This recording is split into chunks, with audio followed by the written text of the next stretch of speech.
નમસ્કાર વિદ્યાર્થી મિત્રો, આજના વિડીયોની અંદર ધોરણ 9 વિષય વિજ્ઞાન અને ટેકનોલોજી પ્રશ્ન બેંક અને તેના સોલ્યુશન વિશે, સાચા પ્રશ્ન બેંક વિશે, સોલ્યુશન વિશે માહિતી મેળવવાના છીએ.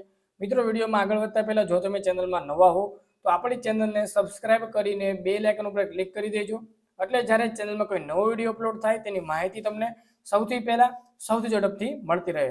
આ વિડીયોના સોલ્યુશનની પીડીએફ ફાઇલ, પ્રશ્ન બેંકની પીડીએફ ફાઇલ જે પણ વિદ્યાર્થી મિત્રોએ ડાઉનલોડ કરવી હોય તો ડિસ્ક્રિપ્શન બોક્સમાં ટેલિગ્રામ ગ્રુપની લિંક તમને આપેલી છે, તો અવશ્ય તમે ગ્રુપમાં જોઈન થઈ જજો, જેમાં તમને બધા જ વિષયના પ્રશ્ન બેંકની પીડીએફ ફાઇલ, બધા જ વિષયના સોલ્યુશનની પીડીએફ ફાઇલ ત્યાંથી તમને મળી રહી છે. અને ગુજરાતીના સોલ્યુશનનો વિડીયો તમારે જોવાનો બાકી હોય તે પણ ડિસ્ક્રિપ્શન બોક્સમાં લિંક આપેલી છે, એ પણ એકવાર ચેક કરી લેજો. ચાલો, સૌપ્રથમ તમે જોઈ શકો છો ગુજરાત માધ્યમિક અને ઉચ્ચતર માધ્યમિક શિક્ષણ ગાંધીનગર, વિષય વિજ્ઞાન છે, ધોરણ 9 છે, પ્રશ્ન બેંક નંબર 2 ઓગસ્ટ 2024, તારીખ છે 8/8/2024. સમાવિષ્ટ પ્રકરણ નંબર 12 છે, અન્ય સ્ત્રોતોમાં સુધારણ. તો આની અંદર તમારા વિષય શિક્ષક તમને 25 ગુણનું પેપર બનાવીને આપશે. તો સૌથી પહેલા આપણે લઈએ મિત્રો સેક્શન નંબર એ, જે તમારો 7 ગુણનો રહેશે. તો કે આ વિભાગ કુલ 15 પ્રશ્ન આપેલા છે, કોઈ પણ 3 પ્રશ્ન તમારે લખવાના છે, દરેકનો 1 ગુણ, ટોટલ તમારો 3 ગુણનો પ્રશ્ન રહેશે. ઓકે, ચાલો. પાકને જમીનમાં કેટલા પોષક તત્વો મળે છે? ઓપ્શન આપ્યા છે 12, 13, 14 કે 15. બરાબર, 12, 13, 14 કે 15. ખરીફ પાકનો સમય. ખરીફ જો 3 પ્રકારના પાક આવે. એક આવે જાયદ પાક, જે ઉનાળામાં લેવામાં આવે છે, પછી ખરીફ પાક અને રવિ પાક. ચોમાસામાં લેવાય ને કેવો કહેવાય? ખરીફ પાક કહેવાશે. આ સમયગાળો તમારે લખવાનો છે. બરાબર, ચોમાસાનો સમય જે આવતો હોય એ તમારે લખવાનો. આમાંથી જૂનથી ઓક્ટોબર, પછી એપ્રિલથી જૂન, એપ્રિલથી જાન્યુઆરી. બરાબર, એ ઓપ્શન જે પણ આવતો હોય તે લખવાનું. ખાલી જગ્યા પ્રકારની મધમાખી ઇટલીની છે. એપિસ ફેલિમેરા, એપિસ ફ્લોરી, એપિસ ડોરસાટા, એપિસ સેરેના ઇન્ડિકા. નીચેનામાંથી કયો ઘાસચારાનો પાક છે? મસૂર, સોયાબીન, એરંડા કે બરસીમ? ચાલો, આગળ છે ખાલી જગ્યાનું ઉત્પાદન મોતી પ્રાપ્ત કરવા માટે થાય છે. મુલેટ, પોમ્ફ્રેટ, ટુના કે ઓએસ્ટર? પછી વિધાન સાચું બને તે ખાલી જગ્યા પૂરું. ગોખરું અને ગાજર ઘાસ એ ખાલી જગ્યાનું ઉદાહરણ છે.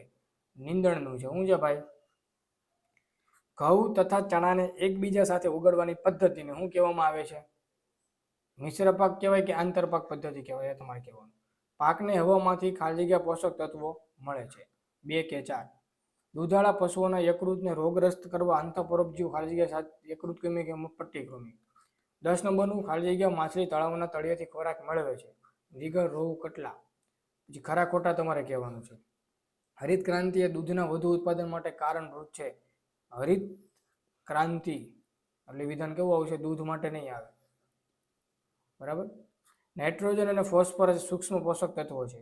ભારતનું દરિયાઈ મત્સ્ય સંસાધન ક્ષેત્ર 7500 કિલોમીટર સમુદ્ર તટ ધરાવે છે. અસીલી વિદેશી જાતની મરઘી છે. ઝીંગા અને મુસલ કવિચીય માછલીઓ છે. તો આ રીતના તમને અલગ અલગ 15 પ્રશ્નો આપેલા છે. 15 માંથી તમારા શિક્ષક કોઈ પણ 3 આપશે ભાઈ, કોઈ પણ 3. આમાંથી 15 માંથી કોઈ પણ આપી શકે. બધાના જવાબ તમારે જોઈ લેવાના એક વખત, જે પૂછે એનો જવાબ તમારે લખવાનો. પીડીએફ માટે ટેલિગ્રામ લિંક ડિસ્ક્રિપ્શન બોક્સમાં આપેલી છે, અવશ્ય લિંક ઉપર તમે ક્લિક કરીને પીડીએફ પર ડાઉનલોડ કરી શકો છો. પ્રશ્ન નંબર 1 10 માંથી તમારે કોઈ પણ 2 લખવાના ભાઈ. 10 માંથી કોઈ પણ તમારે કેટલા આવશે? 2 આવશે. પ્રત્યેકના 2 ગુણ, ટોટલ તમારો 4 ગુણનો પ્રશ્ન રહેશે. નીચે આપેલા પોષક તત્વોને લઘુ અને ગુરુમાં વર્ગીકરણ કરવાનું છે. નાઇટ્રોજન છે, કેલ્શિયમ છે, બોરોન છે અને ફોસ્ફરસ છે.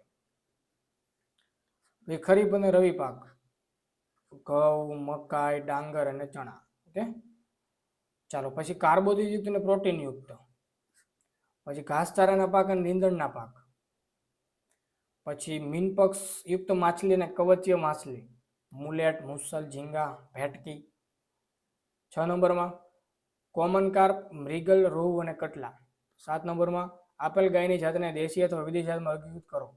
જર્સી, રાતીસિંગી, સાહિવાલ, બ્રાઉન સ્વિસ. આ રીતના તમને અલગ અલગ 10 પ્રશ્ન આપેલા છે. 10 માંથી તમારે કેટલા આવશે? કોઈ પણ 2. બરાબર. પીડીએફ જોતી હોય જે પણ વિદ્યાર્થી મિત્ર, ડિસ્ક્રિપ્શન બોક્સમાં ટેલિગ્રામ ગ્રુપની લિંક આપેલી છે, તે વિશે તમે લિંક ઉપર ક્લિક કરીને પીડીએફ ફાઇલ તમે ડાઉનલોડ કરી શકો છો. ટેલિગ્રામમાં તમે જોઈન થઈ જજો, એમાં તમને પીડીએફ ફાઇલ મળી જશે. આગળનો પ્રશ્ન છે સેક્શન નંબર 20, 6 ગુણનો છે, તમને આપેલો છે.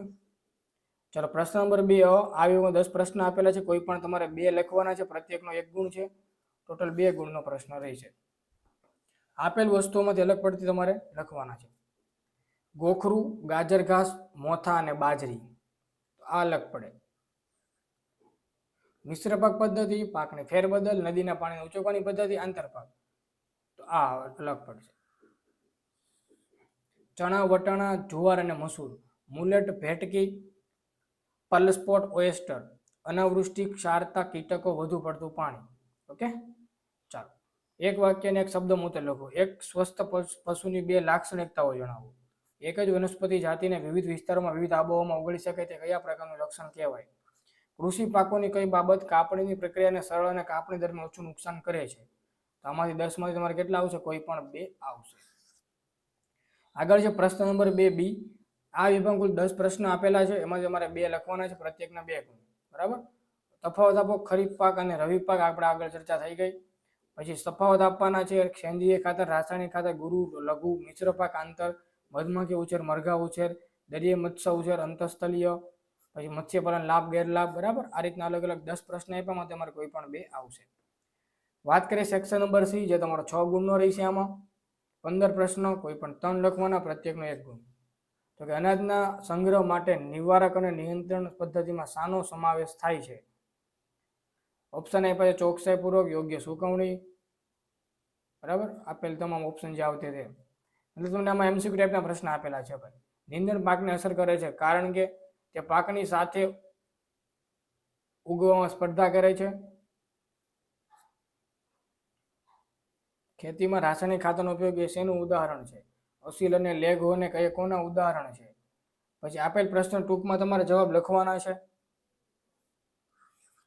પહેલો સવાલ આવે પ્રકાશ અવધિ એટલે શું થાય? પછી 7 નંબરનો સવાલ છે છોડમાં રોગ પેદા કરતા પરિબળો કયા છે? 8 નંબરનો સજીવોની શા માટે ખોરાકની જરૂર પડે છે? 9 નંબરનો આપેલો છે. તો આ રીતના અલગ અલગ તમને પ્રશ્ન આપેલા છે. એમાં તમારા વર્ગ શિક્ષક તમને કોઈ પણ 2 પ્રશ્ન આપશે, જવાબ તમારે તમારી બુકમાં લખવાનો થશે. પછી કોઈ પણ 1 લખવાનો 3 ગુણનો પ્રશ્ન છે.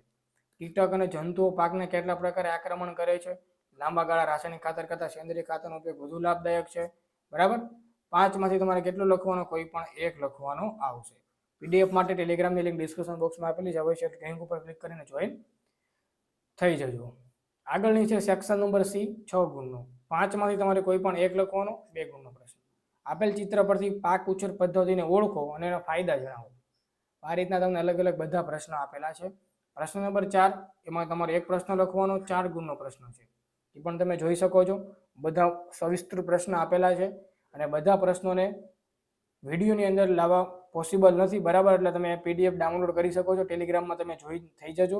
એમાંથી તમને પ્રશ્ન બેંકની પીડીએફ ફાઇલ, સોલ્યુશનની પીડીએફ ફાઇલ મળી જશે. મિત્રો, આ તો ધોરણ 9ના વિદ્યાર્થીઓનું વિજ્ઞાન અને સાચા પ્રશ્ન બેંક વિશે વાત.